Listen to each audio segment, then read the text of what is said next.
Bonjour à tous, on se retrouve dans une nouvelle étape où je vais vous montrer le compte à utiliser pour l'achat de votre résidence principale. Donc on a deux types de comptes principalement pour acheter sa résidence principale. Ça va être le PEL ou le CEL.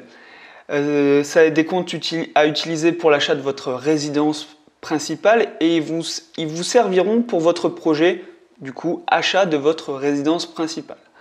Mais également pour des projets de type certains travaux d'amélioration, d'extension ou de réparation. Ces comptes-là peuvent aussi être utilisés pour refaire sa toiture. Donc le PEL, c'est quand même le compte le plus connu. Vous pouvez mettre jusqu'à 61 200 € dedans. Alors que le CEL, vous pouvez mettre 15 300 € maximum.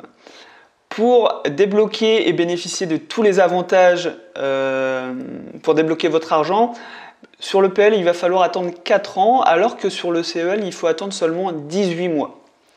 Le taux d'emprunt garanti, donc ça sont des conditions particulières pour pouvoir faire un prêt à la banque. Vous avez un taux de 2,2% avec le PEL.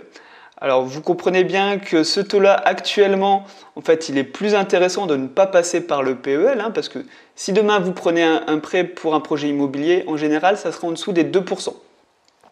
Donc concrètement, pour le moment, le taux d'emprunt garanti ne vous servira à rien du tout. Pour le CEL, il n'y a pas de taux d'emprunt garanti.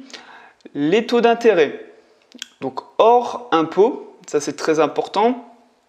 Le PEL depuis 2016, c'est 1% seulement.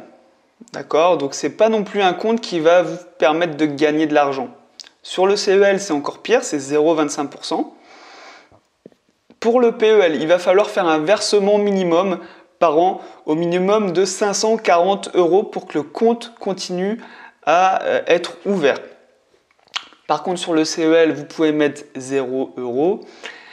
Les primes d'État. Avant 2018, on pouvait bénéficier de primes d'État en cassant son PEL pour acheter sa résidence principale. Mais après 2018, si vous avez ouvert un PEL après 2018, ça ne vous concerne pas. Par contre, si c'est avant, vous avez aussi des taux d'intérêt supérieurs et normalement une prime d'État si vous cassez votre PEL pour acheter votre résidence principale. Une chose très importante avec le PEL, c'est qu'on peut se le partager entre membres de sa famille.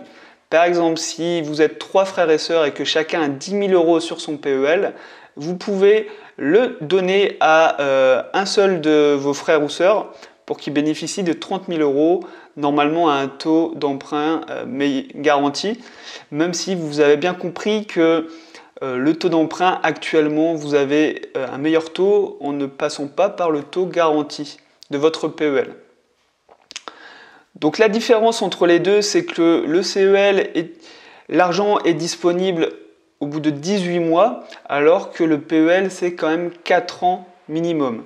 C'est la seule différence.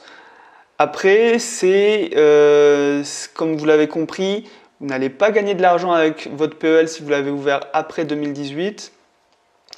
Et donc, c'est vraiment pour votre projet achat résidence principale. Vous savez que c'est comme un compte d'épargne dédié à l'achat de votre résidence principale. Bon, on va se retrouver du coup dans l'étape suivante et je vous dis à tout de suite.